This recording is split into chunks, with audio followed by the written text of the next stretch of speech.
Bonjour à tous, bienvenue dans cette nouvelle édition du 7-8 Week-end. Comme tous les vendredis, vous le savez, nous vous donnons quelques idées de sortie. Alors au programme des expositions, du théâtre ou encore du sport avec les rendez-vous à ne pas rater ce week-end. Mais tout d'abord, place à notre premier invité.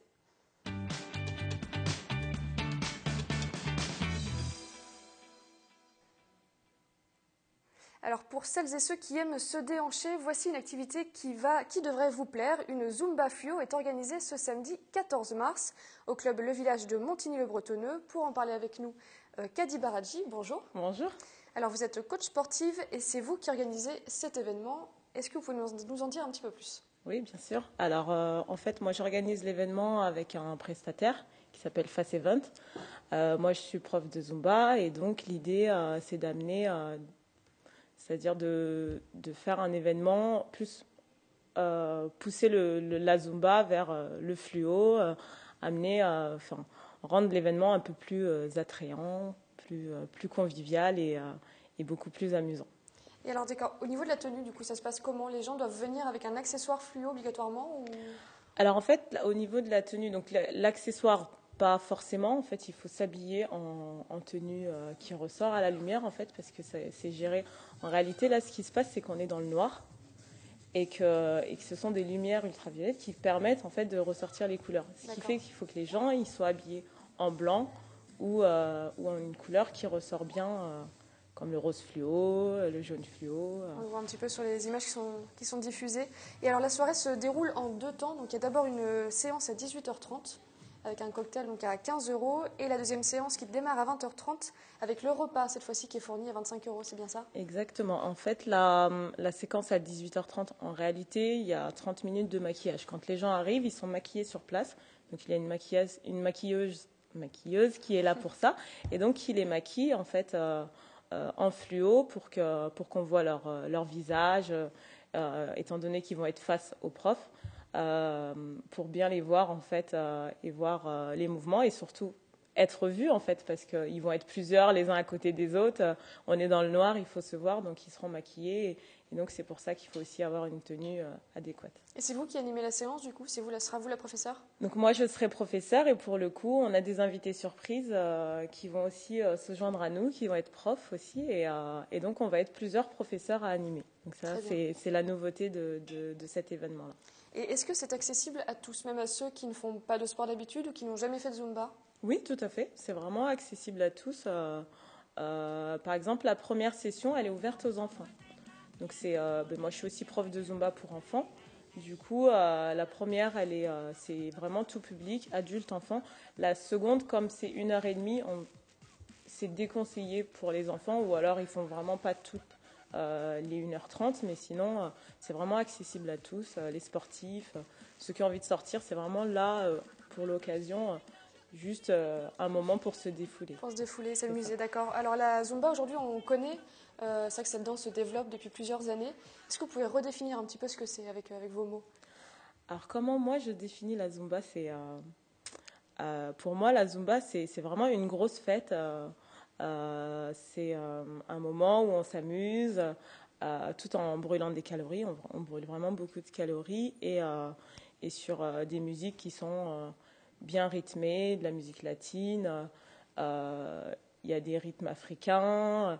Vraiment, toutes les musiques qui bougent permettent en fait de faire de la Zumba et c'est ça qui est excellent en fait. Et pourquoi, à votre avis, justement, cette danse prend un tel essor ces dernières années ? Qu'est-ce qui attire finalement les gens ? Moi, je dirais que ce qui attire ce qui attire les gens à la Zumba, ça va beaucoup dépendre du prof. En fait, les profs, il faut vraiment que les gens se sentent bien dans leur cours, que ce soit convivial, qu'on s'éclate et qu'on sente pas, en fait, qu'on soit vraiment content en ressortant de son cours. De s'être défoulé, de s'être dépensé. Et je pense que c'est ça qui fait qu'à la Zumba, je vois personne tirer la tronche. On a passé notre semaine ou notre journée avec nos soucis quotidiens. Et puis quand on vient à la Zumba, on oublie vraiment tout et on se vide la tête. On se vide la tête. Et je pense que ça, c'est très important. Alors Kadi Baradji, vous êtes coach sportif dans les Yvelines. Qu'est-ce que vous proposez concrètement ? Est-ce que vous faites plusieurs choses ? Vous êtes coach à domicile ? proposez aussi des cours de Zumba. Est-ce que vous pouvez nous en dire un petit peu plus sur vos activités? Alors en fait, moi je fais beaucoup de choses, vraiment beaucoup de choses. Effectivement, je suis coach sportive à domicile, je suis aussi prof de PS, prof de tennis pour les enfants. Je fais beaucoup de choses et à tout. voilà, je vis du sport et je fais du sport tout le temps. C'est une grande passion pour moi et très tôt en fait j'ai eu envie de partager cette passion et du coup c'est ce que je fais au quotidien. En tant que coach sportive à domicile, je me rends chez les gens, je suis à l'écoute de leurs besoins, de ce qu'ils ont envie de faire. Et en fait, l'avantage d'un coach sportif, contrairement à la salle de sport, en fait, c'est qu'il va vraiment être là pour nous. Si un jour j'arrive et que la cliente est fatiguée, par exemple, la séance, elle va être adaptée à elle. Si on va dans une salle de sport, on va dans un cours collectif. Si on est fatigué ou si on s'est fait mal, si on n'a pas eu une bonne journée, la séance, elle ne sera pas adaptée à nous. Le cours, il est préparé pour tout le monde. Et c'est vraiment ça la différence avec un coach sportif, en fait. Ça évite aussi les démotivations de dernière minute. Effectivement. Une fois que le coach est en bas et qu'il a sonné, on ne peut pas... D'accord. Et alors, comment ça se passe si on veut prendre des cours avec vous? Vous proposez un diagnostic au début? Comment ça se passe? Alors, quand on m'appelle, on a un rendez-vous diagnostic au cours duquel moi, je check un peu. Je pose des questions sur les antécédents, sur la vie globalement de la personne, si elle a déjà été sportive, si elle a pratiqué d'autres sports ou si elle n'en a pas fait du tout, s'il y a eu des grossesses. Il faut vraiment... vraiment s'intéresser à la personne pour pouvoir répondre au mieux à ses attentes, à ses besoins et à ses objectifs, bien sûr. Et vous exercez que dans les Yvelines ou comment ça se passe? Vous restez sur Saint-Quentin en Yvelines ou plus largement dans le département ou même ailleurs? Ça dépend de la demande. Si c'est vraiment trop loin, je ne vais pas y aller. Des fois, ça ne va pas être intéressant. Mais sinon, en général, je travaille essentiellement sur Saint-Quentin. Mais j'ai aussi des séances sur Paris. Je peux me déplacer, ça ne me dérange pas. Tout dépend de mon emploi du temps. En fait. Très bien. Et vous proposez des cours de Zumba? Où ça, du coup? Alors, je suis basée à la Grande Île, à Voisins-le-Bretonneux, en fait. D'accord. Je travaille avec une association qui s'appelle Bouger Voisins, dont moi je fais partie aussi. Et du coup, c'est une association avec laquelle je travaille depuis maintenant un an. Très bien.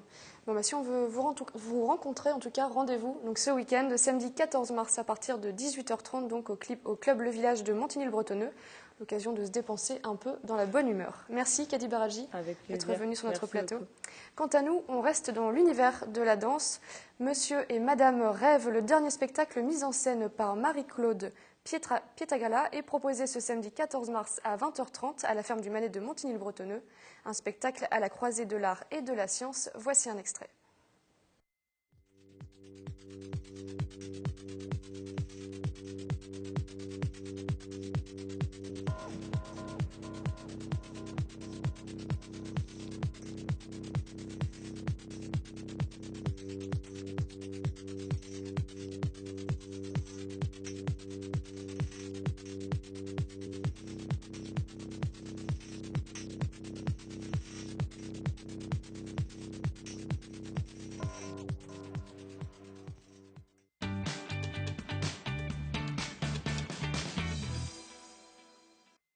Allez, on passe aux expositions du moment. Le club de l'image en boîte présente jusqu'au 5 avril à la Galerie du Mousseau à Elancourt une exposition de photos sur le thème des différences. Sortis des cadres, les clichés nous transportent et nous questionnent quant à l'approche subjective des photographes. Aurélia Debussy et Patrick Jacques de Dixmude. Un travail collectif sur le thème des différences. C'est l'objectif que se sont donnés les membres du club de photo d'Elancourt, l'image en boîte. 18 mois de travail auront été nécessaires aux 25 participants pour exposer une grande diversité de photos contemporaines. Le numérique et les moyens d'impression actuels ont notamment permis de privilégier une scénographie originale.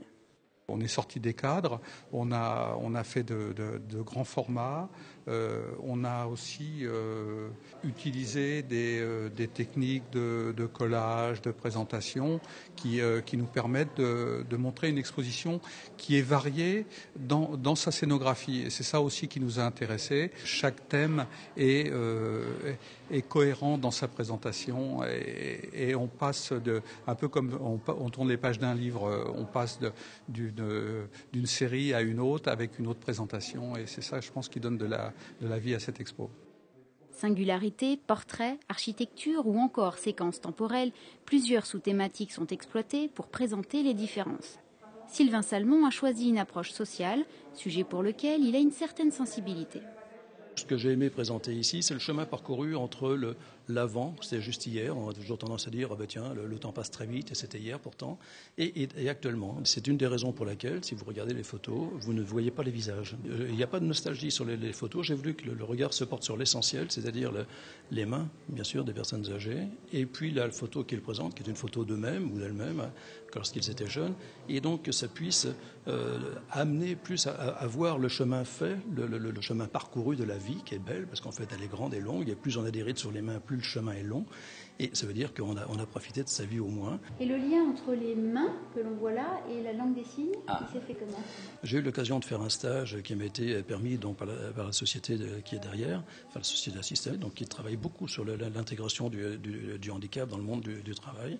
À l'occasion de ce stage-là, je me suis dit, mais bon sang de bonsoir, là nous sommes en train de reparler de l'évolution des rythmes scolaires, de vouloir intégrer une deuxième langue dès la 5e. Je me dis, mais pourquoi n'intègre-t-on pas le langage des mains dans la formation scolaire? La différence de la langue, des langues, et quelqu'un du nord de la planète ou du sud de la planète pourrait rencontrer et communiquer avec quelqu'un d'autre uniquement par la langue des signes. D'où le titre de ma série, Mes mains, langues universelles, parce qu'effectivement, ça pourrait faire tomber les différences de la langue, et ça s'intègre également dans le thème de l'exposition.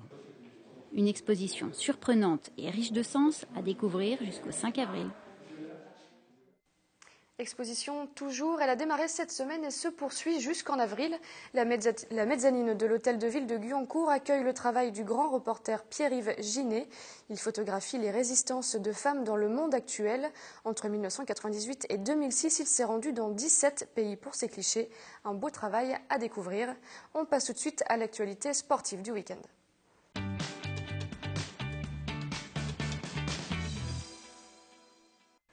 Michael Elmidoro, notre journaliste sportif, nous a rejoint en plateau. Bonjour. Bonjour Yolène. Alors, il y a de quoi faire ce week-end? Oui, il y aura beaucoup de matchs ce week-end. On entre dans la dernière ligne droite des championnats. Chaque point est important dans la course aux premières places ou au maintien. En rugby, il y aura un choc ce dimanche en promotion d'honneur. Saint-Quentin-en-Yvelines, deuxième du classement, se déplace chez le leader Massif Central. La victoire est indispensable pour les Saint-Quentinois. Ils doivent s'imposer pour conserver la deuxième place du championnat. Ils sont talonnés par Montmorency, par Clichy, qui sont respectivement à 2 et à 4 points de Saint-Quentin-en-Yvelines au classement. Toujours en rugby, Montigny-Bretonneux reçoit Savigny ce dimanche à 15h au stade Roger Coudert. En championnat de première série, normalement, il ne devrait pas y avoir de soucis pour les Igny-Montins. Les hommes de Cyril Murier réalisent une très bonne saison avec une deuxième place au classement et seulement 3 défaites au compteur. Ils sont également intraitables à domicile. De plus, ils pourront une nouvelle fois compter sur leur ailier anglais, le virevoltant William Price.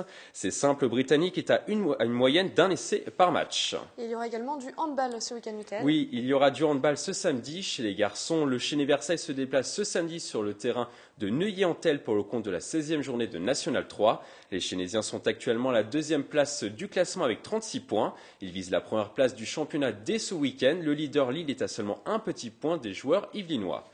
En basket masculin, l'USC Trappes Saint-Quentin-en-Yvelines va tenter de se sauver dès ce week-end.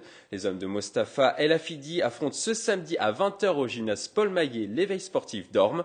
Un duel qui paraît équilibré sur le papier. Trappes est actuellement à la 7e place du classement et Ormes est juste au-dessus à la 6e place.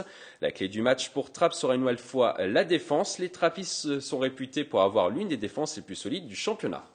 Et en football américain, donc les Templiers d'Elancourt jouent ce week-end et ils vont essayer de se reprendre. C'est ça. Les Templiers d'Elancourt, présentés comme les favoris de ce championnat élite, n'y arrivent pas pour l'instant. Après 3 journées, ils n'ont toujours pas enregistré la moindre victoire après un nul pour la première journée du championnat contre les Cougars. Ils ont enchaîné 2 défaites contre les Molosses et les Black Panthers. Conséquence, les Templiers pointent à l'avant-dernière place du championnat. Le match contre les Flashs de la Courneuve est programmé à l'extérieur ce samedi à 19h. Ce ne sera pas simple pour les Templiers qui doivent impérativement l'emporter. Et après le football américain, donc il y aura également du soccer ce week-end, c'est-à-dire du football, mais avec les pieds. C'est ça, du football avec les pieds. Donc Manilla Amo, club de 2e division senior, va jouer ce week-end. Les hommes de Farid Ghani sont actuellement à la première place du classement avec 5 points d'avance sur le second, le Chénet. Ce dimanche à 15h, ils reçoivent les derniers du classement, le PEC. La rencontre paraît déséquilibrée sur le papier. Si vous voulez assister à ce rendez-vous, le match est programmé ce dimanche à 15h au stade de la Pointe de Chemincourt. Et alors ce week-end, ce sera également un moment de recueillement pour le sport français. C'est ça, les instances sportives veulent rendre hommage aux 8 Français dont Florence Artaud, Camille Muffat et Alexis Vastine et aux 2 pilotes argentins décédés en Argentine dans un accident d'hélicoptère. La Fédération française de football a annoncé qu'1 minute de silence serait respectée sur tous les terrains de l'Hexagone, que ce soit au niveau du national, régional ou départemental. La Fédération française de basket a également annoncé qu'1 minute de silence serait respectée sur tous les parquets français. Voilà Yolène pour tous les rendez-vous sportifs du week-end dans le département. Merci beaucoup Mickaël, à bientôt. On continue cette édition quant à nous avec du théâtre.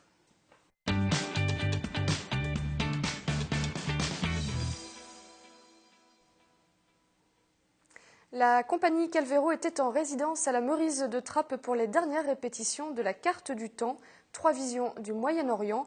Une pièce jouée ce week-end le samedi 14 mars à 20h30. Sophia Proharam et William L. ont rencontré le metteur en scène. Ah, nous étions des laïcs dans la famille. En fait, mes oiseaux, c'était un peu comme des juifs, des musulmans et des chrétiens, tu vois.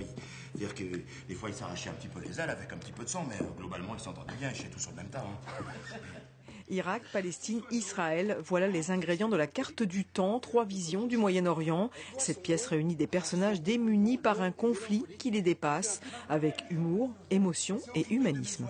Les Israéliens et les Palestiniens se détestent comme il se doit, comme ils le font, malheureusement. Et malgré cet antagonisme, malgré cette adversité, ils vont être amenés à faire quelque chose ensemble. C'est gros-là, Zizi, Ferret, c'est boubard, couillonnerie, fait chier, trop les pourris. Ces deux peuples qui se déchirent sont très très proches et il y a des choses que je ne comprends pas. En fait, je ne comprends pas. Je ne comprends pas pourquoi il y a cette nécessité de se fracasser, de se taper, de se détruire pour pouvoir vivre. Enfin, voilà. Et ce projet-là m'apporte des réponses et ça, c'est génial. Une pièce écrite par Naomi Wallace, une dramaturge américaine inscrite au répertoire de la Comédie Française. Mon Samy, Tania, allez finir le bureau et ensuite vous rentrez chez vous.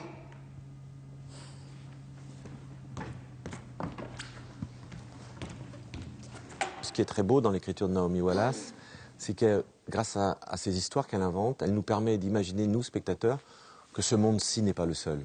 En tout cas, moi, c'est un texte que j'ai cherché pendant longtemps, parce que je suis né en Algérie. Et pour moi, ce qui se passe au Moyen-Orient, c'est une deuxième blessure. Après un succès au Festival d'Avignon en 2013, la compagnie Calvero sera sur la scène de la Meurice de Trappes les 12 et 14 mars pour rencontrer aussi son public. J'aimerais qu'ils se disent, je ne les imaginais pas comme ça, les autres. L'autre. Soit que je diabolisais, soit que j'idéalisais. Et ils disaient, et peut-être se dire, peut-être que c'est possible. Peut-être que ce monde-ci n'est pas le seul.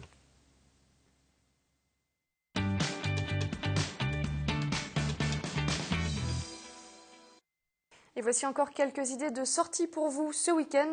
Et on commence à l'île de loisirs de Saint-Quentin en Yvelines. Le cirque Zavata Douché est de passage ce week-end. Un show coloré pour petits et grands dure 2 heures. Ce spectacle avec des artistes internationaux. Rendez-vous ce samedi à 16h et dimanche à 15h. Pensez à réserver. À Voisins-le-Bretonneux ce samedi 14 mars également, ne ratez pas la séance de dédicace à la librairie Lettres Voisines. L'occasion de rencontrer Thomas Gilbert, le dessinateur de Björn le Morphir. Et en avant-première, vous pourrez y découvrir le tome 4 de ses aventures qui sortira le 18 mars. À Voisins-le-Bretonneux toujours, la magie revient ce week-end. L'association Les 78 Tours vous présente Sapristi, leur tout nouveau spectacle. Rendez-vous samedi 14 mars à 15h pour les enfants et à 20h30 pour les petits et les grands. Tout cela à la salle de la Tour de l'espace culturel de Cauville.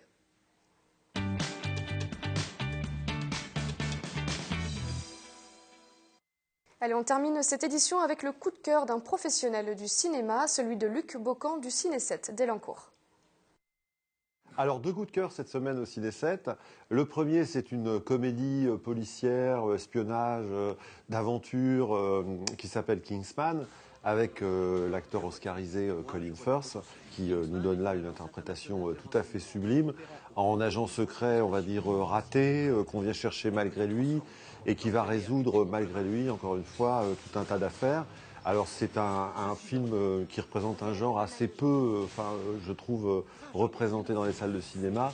C'est le film politiquement incorrect, original, qui part un peu dans tous les sens, mais qui est très bien fait. Donc c'est vraiment à découvrir, c'est savoureux.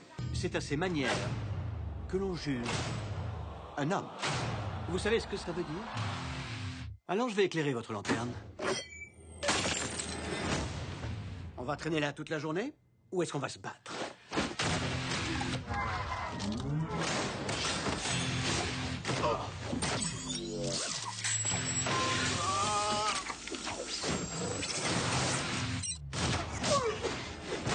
Franchement, navré. J'avais besoin de décompresser. Et puis le deuxième coup de cœur, c'est une opération qu'on monte régulièrement avec le service culture de la ville d'Elancourt, qui s'appelle Cinéart. Et donc on aura donc une séance dimanche à 18h du chef-d'œuvre du film, on va dire maintenant de patrimoine, d'Antonioni, qui s'appelle Blow Up. Voilà, et ce film sera suivi d'une conférence de Gabriel Rivero, qui parlera à la fois du travail de cinéaste d'Antonioni, mais aussi du travail des photographes en particulier. Voilà, et ça c'est dimanche à 18h. C'est la fin de cette édition. Merci de nous avoir suivis. Bon week-end à tous.